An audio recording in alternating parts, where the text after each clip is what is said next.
నేను ఒకటే చెప్తున్నా అండి, నేను ఇంతవరకు పదవి వచ్చిన తర్వాత పెద్దగా రాజకీయాలు చేయలేదు. నేను అది తెలుసుకోవాలా.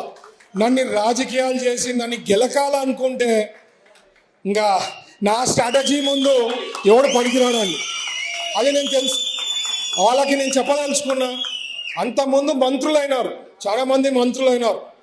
ప్రతి ఒక్క మంత్రి ప్రతి ఒక్క దాంట్లో ప్రతి నియోజకవర్గంలో ఏదో రకంగా వాళ్ళు ఇన్వాల్వ్ అయ్యి మీకు తెలియకుండా చాలా చేశారు. నేను ఆ పనులు చేస్తలే. ఏ నియోజకవర్గంలో కూడా నేను రెస్పెక్ట్ ఇచ్చి ఏ వాళ్ళకి ఎమ్మెల్యేస్ కానీ ఇన్ఛార్జెస్ కానీ ఎక్కడా కూడా వాళ్ళకి తెలియకుండా నేను గెలకడంలో.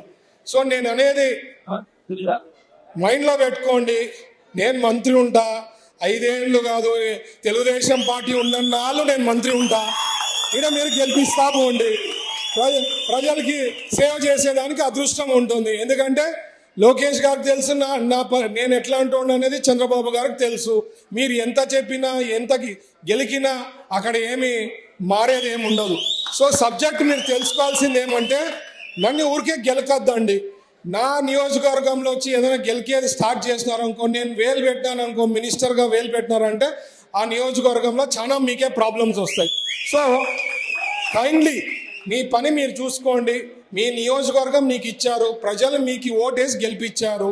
మిమ్మల్ని చూసుకునే బాధ్యత మీ ప్రజలు. మీకు ఎన్నో సమస్యలు ఉంటాయి, అవి సాల్వ్ చేసుకుంటూ పోండి. అదే కాకుండా ఊరికే నా నియోజకవర్గంలో వచ్చేవాళ్ళు అంటే ఏదో పెత్తనం చేయాలనో లేదో ఏదో గెలకాలనుకోవడం అయితే మాత్రం నా స్ట్రాటజీస్ ముందు, నేను చేసే పనుల ముందు ఎవరు నా దగ్గరలో కూడా రాలేరు. అది నా ఎన్నో నిరూపించుకునేదానికి ఎగ్జాంపుల్స్ ఉన్నాయి. మెడికల్ షాప్స్ రోడ్ది ఎవరు చేశాడండి? ఎవరికైనా చాతైందా? స్మూత్గా సాల్వ్ చేశామా?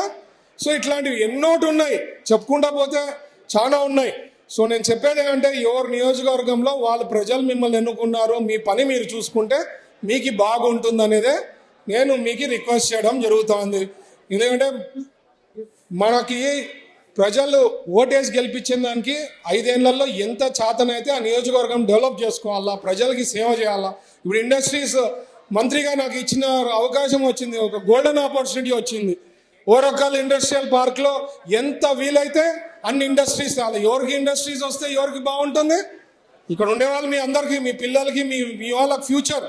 అవునా కదా? నా పర్సనలే కదా, అందరికీ కదా.